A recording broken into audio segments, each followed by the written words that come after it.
Right? તો પૂછે તો પછી છોડાય ને? ના. ગુડ મોર્નિંગ નો મતલબ તો સાહેબે સમજાયો ને? યસ. ખબર પડી ગઈ ને? યસ. બસ તો સિમ્પલ વાત છે. વધારે અર્નિંગ કમાવું છું બધાને? Yes sir. મહિને 4-5 હજાર રૂપિયા? Yes sir. મહિને 25-50 હજાર રૂપિયા કમાવા છે? યસ. તો આ બિઝનેસ છે. બાકી 10-15 હજાર રૂપિયા તો નેચરલી કમાઈ જ છે ને. 10, 15, 20, 25 સુધી તો એવરેજ લોકો કમાઈ શકે છે. પણ એનાથી વધારે જ્યારે આપણે પૈસાની જરૂર હોય છે ને ત્યારે આપણે લિમિટેશન આવી જાય છે. Yes no? યસ. અને દરેક સાથે આવે છે. કારણ કે મારી સાથે પણ એવું જ હતું. હું પણ એક જોબ પર્સન હતો, રાઈટ? જ્યારે જોબ ચાલુ કરી ત્યારે મારો પગાર 4,500 રૂપિયા હતો. કેટલો હતો? 4,500. 4,500 રૂપિયા. 16 વર્ષ નોકરી કરી મેં. ત્યારે મારો પગાર 25,000 પહોંચ્યો. કેટલો?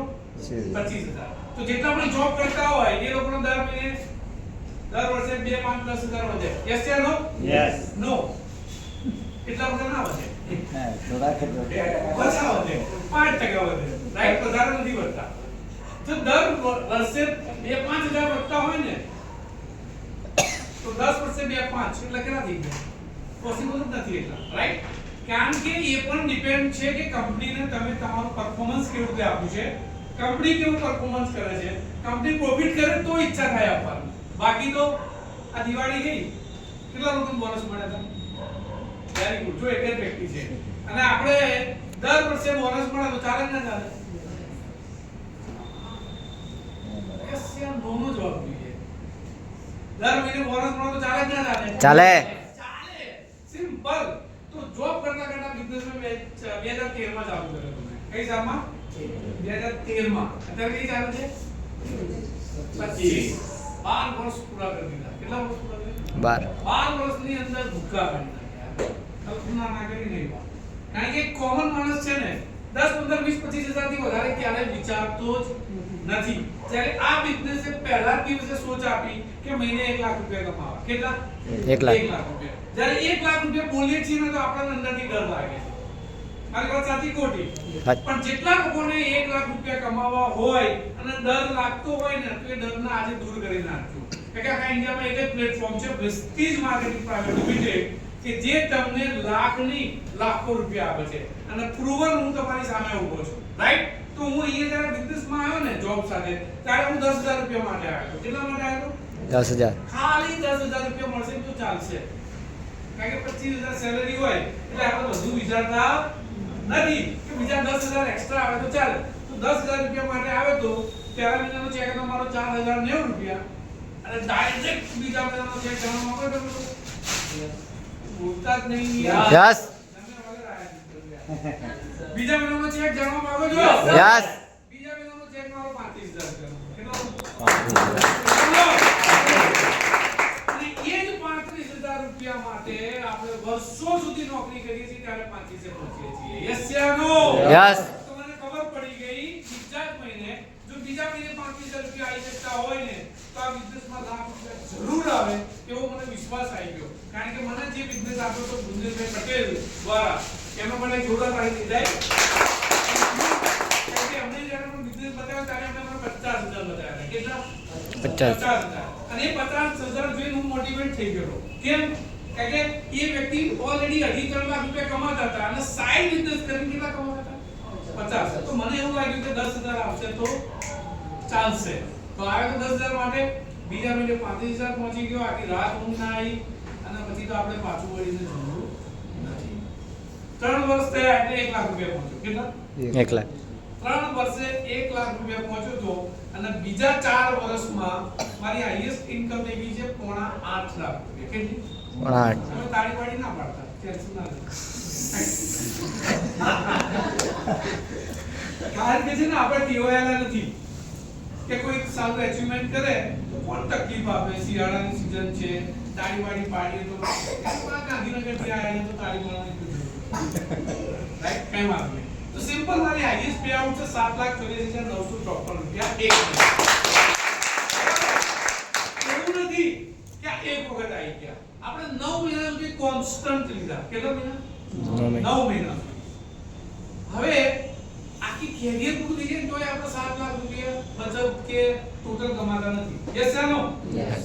જ્યારે આ બિઝનેસની તાકાત જુઓ કે જે વ્યક્તિ 10,000 રૂપિયા માટે આવ્યો હતો એ પોણા 8 લાખ રૂપિયા પહોંચી ગયો, ટોટલ રનિંગમાં 4.5 કરોડથી વધારે ક્રોસ થઈ ગયું છે અને સાથે સાથે જિંદગી પણ ચેન્જ થઈ ગઈ. થાય કે ના થાય?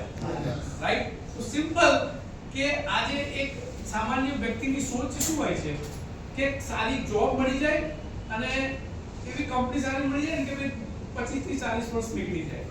લોકો સમયને પસાર કરે છે. જ્યારે આ બિઝનેસ એવો બિઝનેસ છે કે આ પ્લેટફોર્મમાં તમે તમારી લાઈફની જે ટોટલ વર્ષો છે ને એ ટોટલ વર્ષનો સાઈડમાં કરી દો, ખાલી 5 વર્ષ આપવાના. કેટલા વર્ષ?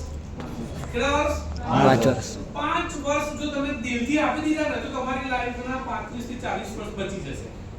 કેમ? કે કોઈ પણ વ્યક્તિ 20 વર્ષથી ચાલુ કરે છે, 40 વર્ષ મહેનત કરે છે એટલે ઉંમર કેટલી થઈ જાય? 60 વર્ષ. 60 વર્ષ થાય એટલે ગેરંટી વોરંટી પૂરી થઈ જાય. યસ કે નો? યસ.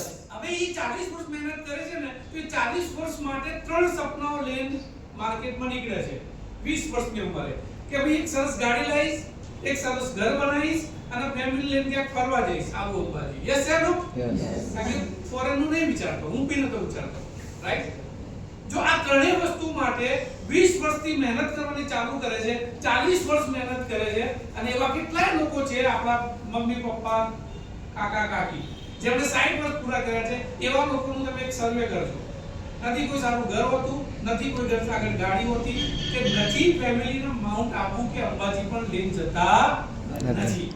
જ્યારે એ જ 40 વર્ષની મહેનત જો તમે વેસ્ટિંગમાં 5 વર્ષ દિલ દિમાગથી અને સાહેબે કીધું ને કે સિસ્ટમથી, રાઈટ? કારણ કે આ બિઝનેસ સિસ્ટમથી કરવાનો છે, દિલથી નહીં. કારણ કે દિલથી કરો છો ને તો દિલ તૂટી જાય છે. 6-12 મહિનામાં તો તેલ ખતમ થઈ જાય. એટલે જો તમે સિસ્ટમેટિક કામ કરશો અને સિસ્ટમેટિક કામ કરવાની રીત એટલે એક જ વસ્તુ છે. જેટલા પણ નવા મિત્રો આવ્યા છે આજે રાત્રે લિસ્ટ બનાવી દો. 150-200 વ્યક્તિનું લિસ્ટ બનાવો અને તમારી અપલાઈનને બોલાવી દો કે આ 150-200 વ્યક્તિનું લિસ્ટ છે અને આ લિસ્ટ ઉપર આપણે કામ કરવાનું છે, રાઈટ? તમારે અપોઇન્ટમેન્ટ લેવાની છે, અપલાઈનને સાથે રાખવાની છે 10 મીટિંગ સાથે. કેટલા મીટિંગ? કેટલી મીટિંગ? 11 મીટિંગ પછી શું કરશો? જાતે જવાનું, રાઈટ? તો આ કામ તમે 3 વર્ષ લગાતાર કરી લીધું ને તો તમારી 5, 10, 15, 20, 25 હજારની ટીમ તો આરામથી થઈ જશે, રાઈટ? કારણ કે હું આવ્યો ત્યારે એકલો હતો, અત્યારે 2,10,000 ની ટીમ થઈ ગઈ. કેટલાની? 2,10,000. કોણ લશ્કર ક્યાં લડે છે કઈ ખબર નથી. અને આજે ટીમમાં 61 લોકો કાર એચીવર છે, 61 કાર એચીવર. આજે સવારે આવી છે પણ તમારા જોડે ફોટો નથી આવ્યો. ઓકે, વિચાર કરો તમે, મારું પોતાનું સ્વપ્ન નહોતું કે 4 વ્હીલર લાવવી. લાખો લોકોના ડ્રાઇવિંગ લાયસન્સ કઢાવીને મેં આપ્યા હતા કારણ કે હું ત્યાં જોબ કરતો, પણ પોતે એવું નહોતું વિચાર્યું કે મારી પોતાની કાર આવશે. આ બિઝનેસ દ્વારા મને ગાડી આવડતી નથી અને ગાડી મળી હતી. 2015 માં ટોયોટા એટિયોસ કાર લીધી, બરાબર છે? 6 મહિના લીધી ત્યારે એવું હતું કે 2-4 દિવસમાં તો શીખી જઈશું અને પહેલાથી અંદરથી થોડા જિદ્દી કે ગાડી શીખવી તો આપણી પોતાની, કોઈકની નહીં.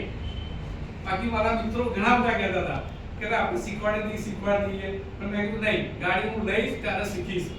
એ જીતમાં શીખતા 6 મહિના થઈ ગયા હતા. સમજાય છે ને? વેસ્ટેજમાં ગ્રાઉન્ડ બનવું આસાન છે પણ ગાડી ચલાવવી અઘરી છે. ડિમાન્ડ ઓન માઇન્ડ ઉપર આધારિત છે. તો વિચાર કરો, ગાડી લીધી હતી ત્યારે આવડતી નહોતી. 6 મહિના સુધી મિત્રોની મદદથી ધીરે ધીરે શીખ્યો અને પછી આગળ વધ્યો. આજે મારી પાસે 30 લાખની બે ગાડી છે. ટાટા હેરિયર ઓટોમેટિક મોડલ છે મારી પાસે, બરાબર? નીચે પડ્યું જ છે. તો આ શું કહેવાય? લાઈફનું પરિવર્તન કહેવાય. શું કહેવાય? પરિવર્તન. જે વ્યક્તિ 25-30 હજાર કમાતો હોય અને અત્યારે દર મહિને 3.5-4 લાખની એવરેજ હોય તો 3.5-4 લાખ રૂપિયા નાની ઇન્કમ કહેવાય કે મોટી કહેવાય? મોટી. તો આવી મોટી ઇન્કમ તમે કમાવા માંગો છો? યસ. જિંદગી બદલવા માંગો છો? યસ. સપનાઓ સાકાર કરવા માંગો છો? યસ. બસ લાગી જાઓ. આજે 150-200 વ્યક્તિનું લિસ્ટ બનાવો, તમારી અપલાઈનને ફોન કરીને ઘરે બોલાવો, એમની સાથે બેસો, ડિસ્કસ કરો, પ્લાનિંગ કરો અને બસ લાગી રહો મુન્ના. સિમ્પલ. બીજો કોઈ રસ્તો નથી કે તમારા સપનાઓ અને તમારી વચ્ચે બીજું કોઈ આવવું જોઈએ નહીં. તો સપનાઓ સાકાર થશે. બાકી મીટિંગમાં તો ઘણી આવશો અને ઘણા લોકો જતા રહેશે પણ સપના એના જ સાકાર થશે કે જે સતત 3 થી 4 વર્ષ મહેનત કરશે એ લોકો, રાઈટ? તો તમે બધા મહેનત કરવા તૈયાર છો? યસ. તો તથાસ્તુ, તમે બધા જ લોકો કરોડપતિ બનો અને તમારા બધા જ લોકોના સપનાઓ સાકાર થાય એવી શુભેચ્છા. Thank you very much.